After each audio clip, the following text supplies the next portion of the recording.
सर्व विद्यार्थ्यांना आणि पालकांना नमस्कार.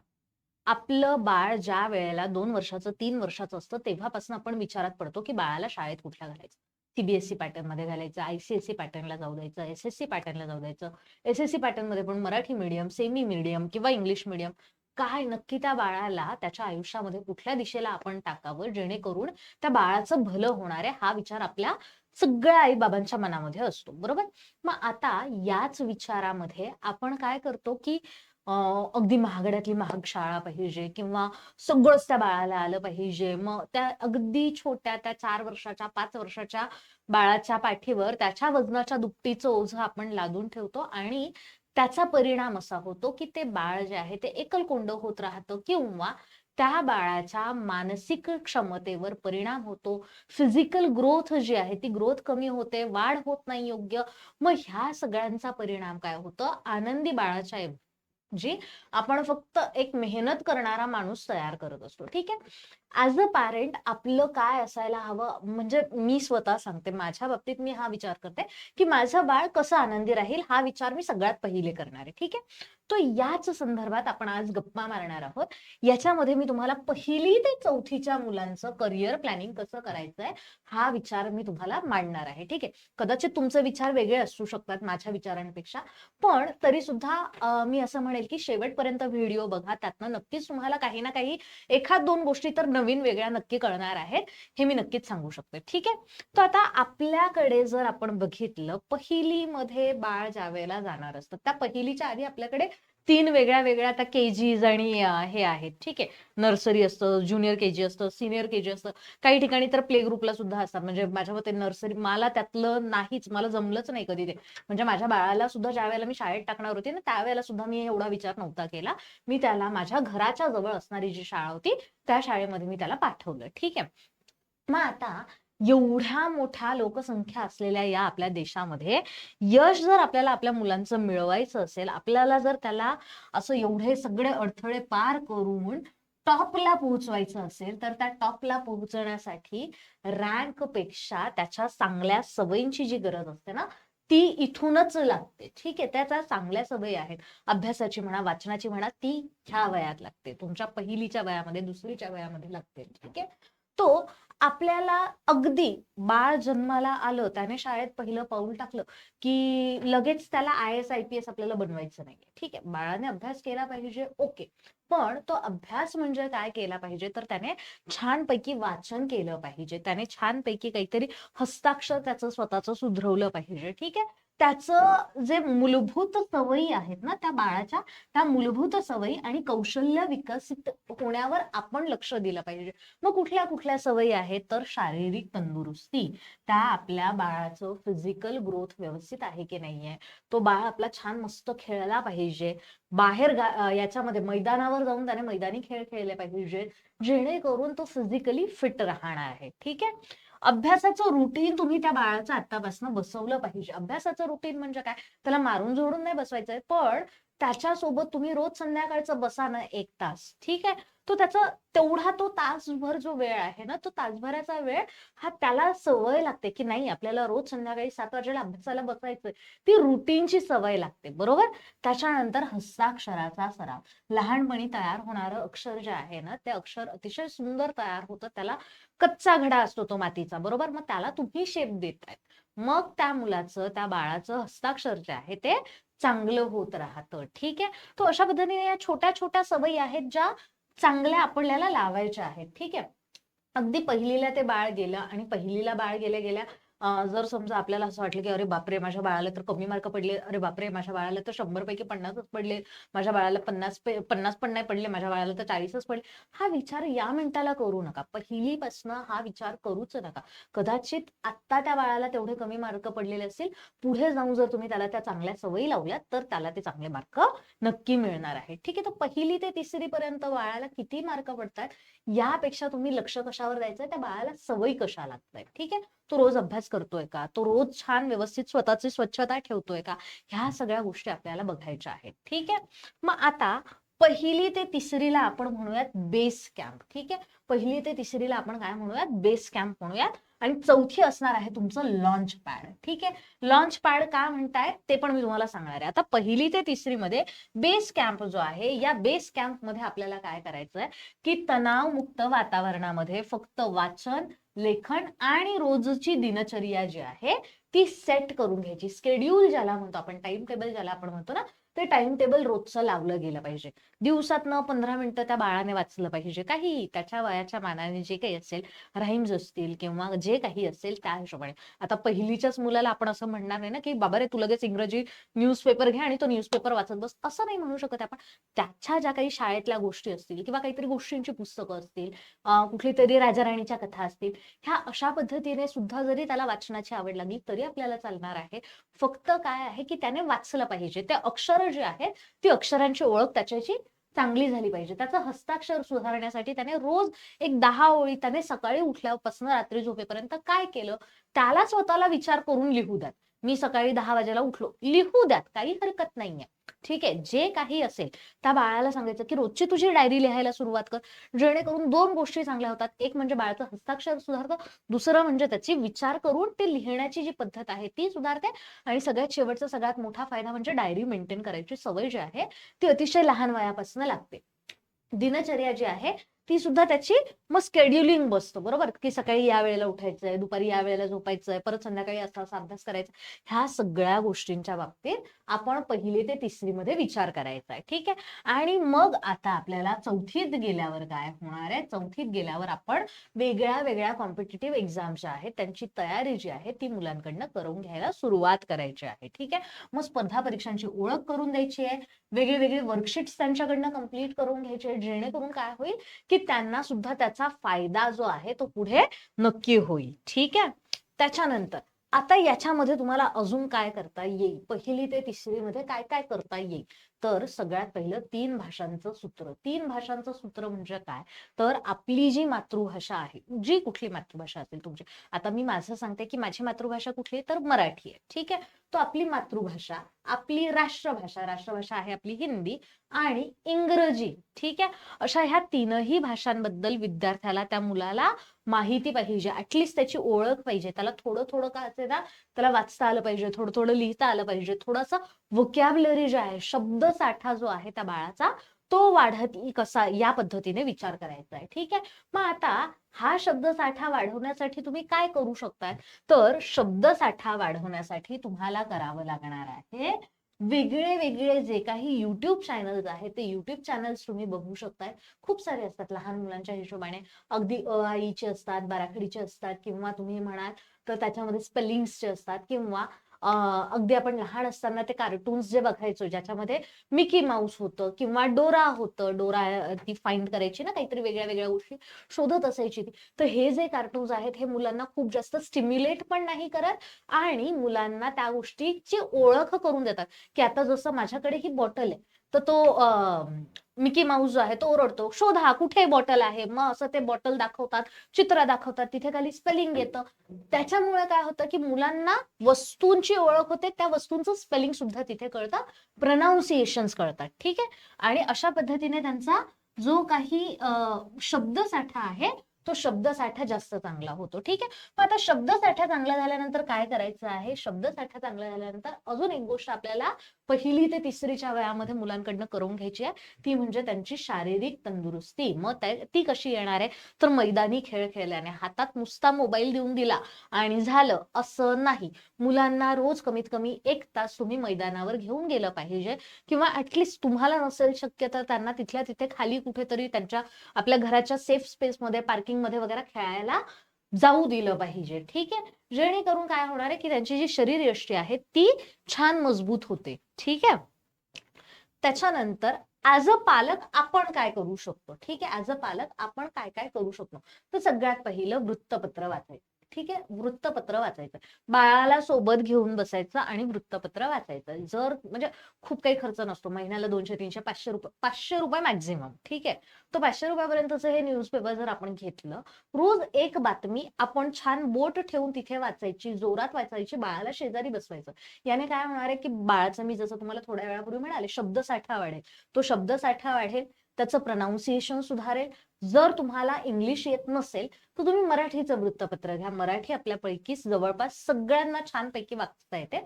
मराठीचं वृत्तपत्र घ्या. बाळाला ती सवय लागेल, बोट ठेवून वाचण्याची सवय लागेल आणि त्याचं नॉलेज जे आहे ते नॉलेज पण वाढेल आणि त्याच्याच सोबत वृत्तपत्र रोज वाचलं गेलं पाहिजे हे सुद्धा बाळाला लक्षात येईल. ठीक आहे.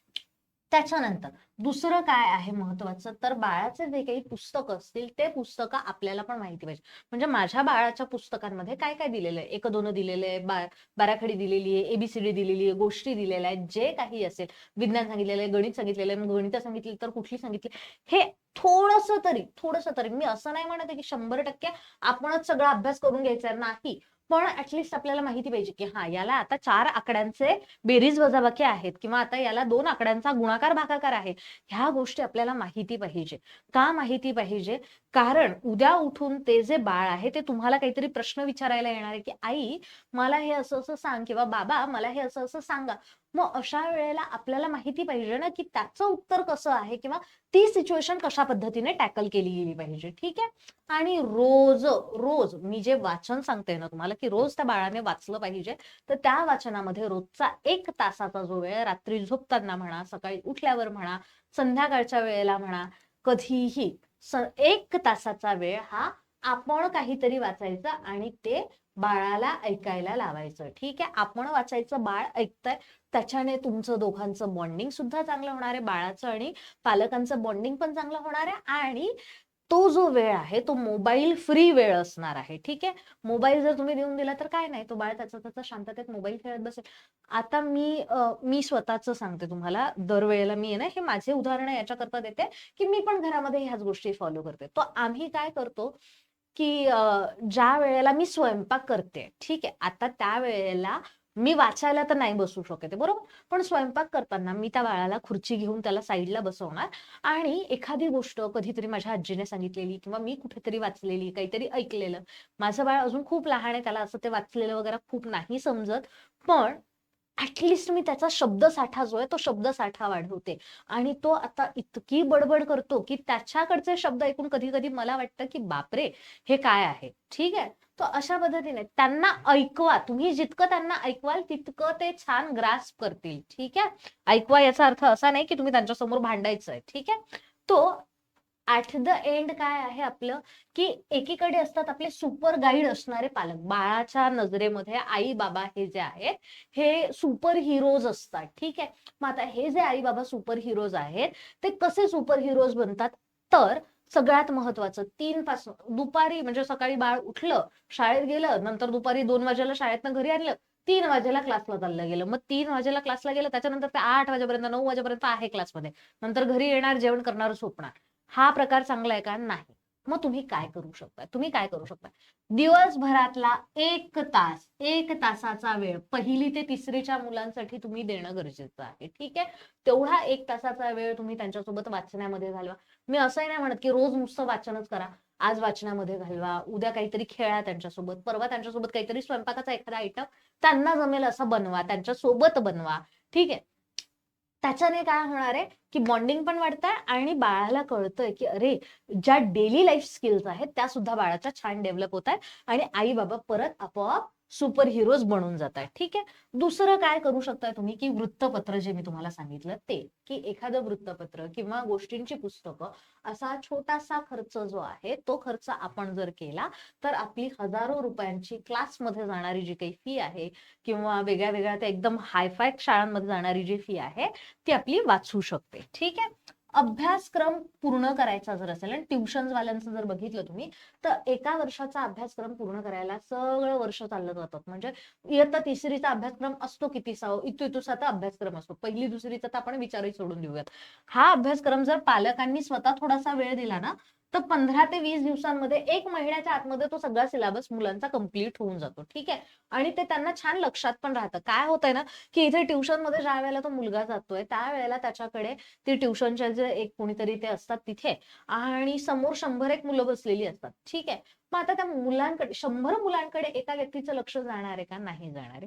पालकांनी काय केलं इथे आपल्याला एक छोटस त्यांनी लक्ष घातलंय, तासाभराचं लक्ष घातलंय आणि त्या एकट्या बाळावर लक्ष केंद्रित आहे, त्याच्यामुळे त्याचा त्याचा अभ्यास जो आहे तो चांगला होणार आहे. ठीक आहे. आणि मग याच्यामुळे जे मूल तयार होतं, ते जे बाळ तयार होतं, त्याच्यामध्ये ऍट द एंड प्रचंड आत्मविश्वास असतो, प्रचंड फोकस असतो, कारण त्याला माहितीये की त्याच्या पाठीशी आई बाबा जे आहेत ते अगदी गंभीर उभे आहेत. ठीक आहे. आता शाळा कशी निवडायची, पहिलीच ज्या वेळेला बाळ जाणार त्यावेळेला आपल्याकडे खूप सारे ऑप्शन्स असतात, खूप सारे ऑप्शन्स असतात. मी जसं म्हणाले की मी माझ्या बाळासाठी काय केलंय, तो आता सिनियर केजीला तो मोठ्या गटात जाणार आहे. ठीक आहे. तो मग ह्या मोठ्या गटात जाताना मी काय विचार केला की अगदी महागड्या शाळामध्ये ती जी घरापासून असणार माझे 6-7 किलोमीटर लांब, आणि मग तो सकाळी सकाळी बसने जायला 1 तास, दुपारी बसने घरी यायला 1 तास, कशाला पाहिजे एवढं. मी साधंच होतं, माझ्या घरापासून वॉकिंग डिस्टन्सवर 5 मिनिटावर 10 मिनिटावर जी शाळा आहे त्या शाळेमध्ये मी घालून दिलं. ठीक आहे. आता तुमच्याकडे काय काय ऑप्शन्स आहेत, जसं मी तुम्हाला सांगितलं की घराच्या जवळची शाळा आहे. दुसरे काय ऑप्शन्स आहेत, तर हा एक ऑप्शन जो असतो ना केंद्रीय विद्यालयांचा, तो एक ऑप्शन चांगला असतो. केव्ही आणि एपीएसचा ऑप्शन चांगला असतो. फीज सुद्धा आपल्या बजेटमध्ये असते आणि एनसीआरटी सीबीएसई पॅटर्न मध्ये त्यांना शिकवलं जातं. आता महागड्या ज्या शाळा आहेत, महागड्या शाळांची फीज किती असते, प्रायव्हेट वाल्या ज्या शाळा आहेत त्यांचा विचार करूयात आपण, 1 लाख, 1.5 लाख, 2 लाख अशी फी असते. बरोबर. मग आता बऱ्याच पालकांना वाटतं की खूप फी दिली म्हणजे मुलाला एकदम छान शिक्षण मिळणार आहे आणि तो मुलगा शाळा पास झाली रे झाली की लगेच काहीतरी एकदम भारी जॉबला लागणार आहे किंवा एकदम मस्त एखादी कॉम्पिटेटिव्ह एक्झाम क्वालिफाय करणार आहे. तसं होत नाही, तसं होत नाही. ठीक आहे. ह्या ज्या महागड्या शाळा आहेत, ह्या महागड्या शाळांमध्ये जरी तुम्ही मुलांना घातलं तरी अचानक काही मुलांमध्ये बदल होत नसतो. ठीक आहे. अजून एक प्रकार आहे, तो म्हणजे सैनिकी स्कूल किंवा मिलिटरी स्कूल. ठीक आहे. आता सैनिकी स्कूलमध्ये जाण्यासाठी किंवा मिलिटरी स्कूलमध्ये जाण्यासाठी सुद्धा फीज जी आहे ती फीज बऱ्यापैकी असते, आणि त्याची तयारी जर तुमची असेल तर तुम्ही तोही एक विचार करू शकताय. फक्त तिथे मुलांना शिस्त छान लागते. ठीक आहे. चौथीत गेल्यानंतर थोडंसं मग आई वडिलांनी पण थोडं सिरियस व्हायचंय. मुलांना वेगळ्या वेगळ्या एक्झाम्स मध्ये तुम्ही घालू शकतायत.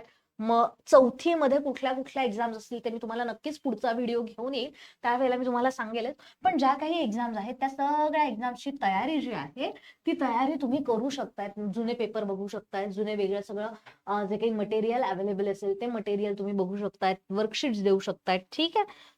आणि मग ज्या मुलांनी ह्या अशा वेगळ्या वेगळ्या एक्झाम्स मध्ये चौथीत गेल्यानंतर पार्टिसिपेट केलेलं असतं, त्या मुलांना फायदा कुठे होतो, तर रिझनिंग मध्ये होतो. ठीक आहे. बुद्धिमत्ता जी आहे, आता हा जो बुद्धिमत्तेचा पाया आहे हा तुम्ही 1ली ते 3री मध्ये त्या मुलांचा पक्का केलेला आहे. कसा पक्का केलाय, तुम्ही ज्या वेळेला त्या बाळासोबत गप्पा मारताय, तुम्ही ज्या वेळेला त्या बाळासोबत बॉन्ड करतायत, त्या वेळेला त्या बाळाला आपोआप वेगळ्या वेगळ्या खूप साऱ्या गोष्टी कळतायत, आणि त्या ज्या सगळ्या गोष्टी त्याला लक्षात येत आहेत ना, त्याचा उपयोग ते जे बाळ आहे ते ह्या रिझनिंग मध्ये करू शकतोय. कारण रिझनिंग जे आहे ते शाळेमध्ये तर काही शिकवलं जात नाही. बरोबर. मग शाळेत जर शिकवलं जात नाही तर मग त्याचं कशा पद्धतीने ते मुलांना कळणार आहे.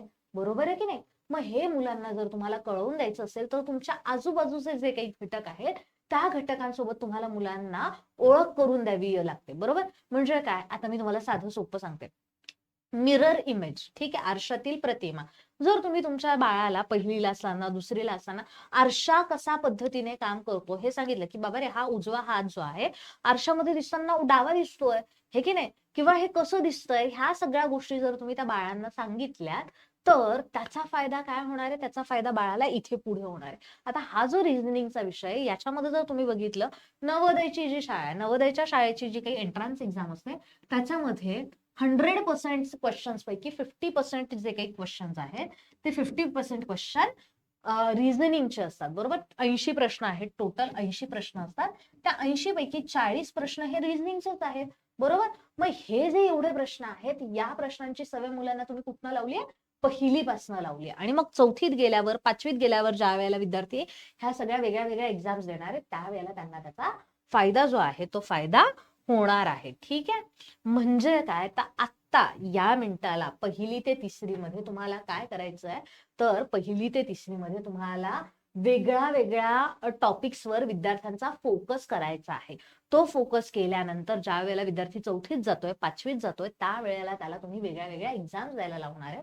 आणि ह्या ज्या एक्झाम्स आहेत, या एक्झाम देण्याचं कारण काय आहे, आता इथे मी तुम्हाला फक्त एक सैनिकी स्कूलची जी एक्झाम असते ना त्याचं एक छोटंसं उदाहरण मी तुम्हाला सांगते की जर समजा तुमच्या बाळाला आता लेट्स से चष्मा असेल. ठीक आहे. मग बरेचसे पालक काय विचार करतात की सैनिकी स्कूलमध्ये चष्मा चालत नाही, मग मी माझ्या बाळाला त्या स्कूलमध्ये नाही टाकणार, किंवा मग मी बाळाला एंट्रन्स एक्झाम पण नाही देणार. तर इथे तुम्ही चुकतात. काय होतंय ना, की ठीक आहे, मान्य आहे त्या बाळाचं तिथे सिलेक्शन होणार नाही, त्याला चष्मा लागलेला आहे, बरोबर, आपल्याला ही गोष्ट मान्य आहे. पण ज्या वेळेला तुम्ही ती एक्झाम द्यायला लावताय, ज्या वेळेला तुम्ही त्या एक्झामचं प्रिपरेशन करायला लावताय, त्यावेळेला तो बाळ त्या अभ्यासाच्या याच्यामध्ये फ्लो मध्ये जातो, बरोबर. मग तो जो फ्लो आहे, तो फ्लो आपल्याला माहिती पाहिजे. तो फ्लो आपल्याला जर माहिती असेल, मी इथे एक्झाम्पल जरी तुम्हाला सैनिकी स्कूलचं दिलेलं असलं तरी इयत्ता 4थी पासून पुढे ज्या काही परीक्षा असतील त्या सगळ्या कॉम्पिटेटिव्ह परीक्षांना तुम्ही तुमच्या बाळांना घातलं पाहिजे. त्या काय होतं ना, की एका एक्झामच्या तयारीमध्ये त्याचं 2-3 वेगळ्या वेगळ्या विषयांचा अभ्यास जो आहे, तो पाया जो आहे, तो पाया नक्की पक्का होऊन जात असतो. त्यांचा फोकस जो आहे तो फोकस होऊन जात असतो. वेगळ्या वेगळ्या शाळा आता तुम्ही स्वतः चेक करा की कुठल्या कुठल्या शाळा अवेलेबल आहे, तुमच्या आजूबाजूला काय आहे, त्यातल्या त्यात चांगली कुठली असेल. ठीक आहे. तो ऍट द एंड मी फक्त एकच सांगते सर्व पालकांना, की आता इयत्ता 1ली पासून इयत्ता 3री पर्यंत तुम्ही फक्त आणि फक्त त्या बाळाच्या मेंटल आणि फिजिकल ग्रोथ कडे लक्ष द्या. तो किती अभ्यास करतोय, त्याला किती मार्क पडतात, याच्यापेक्षा त्याला किती चांगल्या सवयी आहेत, तो किती छान पद्धतीने सगळ्या गोष्टी हँडल करतोय, किती चांगल्या पद्धतीने तो सिच्युएशन हँडल करतोय, या गोष्टीकडे तुम्ही लक्ष द्या. तुमचा वेळ त्या गोष्टी शिकवण्यामध्ये घाला, जेणेकरून काय होणार आहे की मुलांना त्याचा फायदा होणार आहे. इग्नाइट पाठशालाकडनं आम्ही सुद्धा बऱ्याच वेगळ्या वेगळ्या कोर्सेसची मुलांची तयारी करून घेत असतो. खूप जास्त त्याच्यामध्ये मुलांना आम्ही तणाव देत नाही किंवा मुलांना खूप त्रास देत नाही. पण ह्या सगळ्याच्या सगळ्या ज्या आहेत त्या आपण 4थीच्या पुढच्या घेत असतो. तर तुमचा पाल्य जर आता 4थीत असेल किंवा 4थीच्या पुढे असेल, तर त्याच्यासाठी आमच्याकडे नवोदयच्या एक्झामची तयारी होते, स्कॉलरशिपच्या एक्झामची तयारी होते, ऑलिम्पियाडच्या एक्झामची तयारी होते, सैनिकी स्कूल आहे, MTS आहे, NTS आहे, होमी बाबा आहे, मंथन आहे, NMMS आहे. अशा वेगळ्या वेगळ्या परीक्षांची तयारी जर तुम्ही करत असाल तर खाली दिलेल्या नंबरवर कॉल करा, जेणेकरून काय होईल, तुम्हाला सुद्धा ह्या परीक्षांची माहिती जी आहे ती अतिशय चांगल्या पद्धतीने मिळेल. थँक्यू.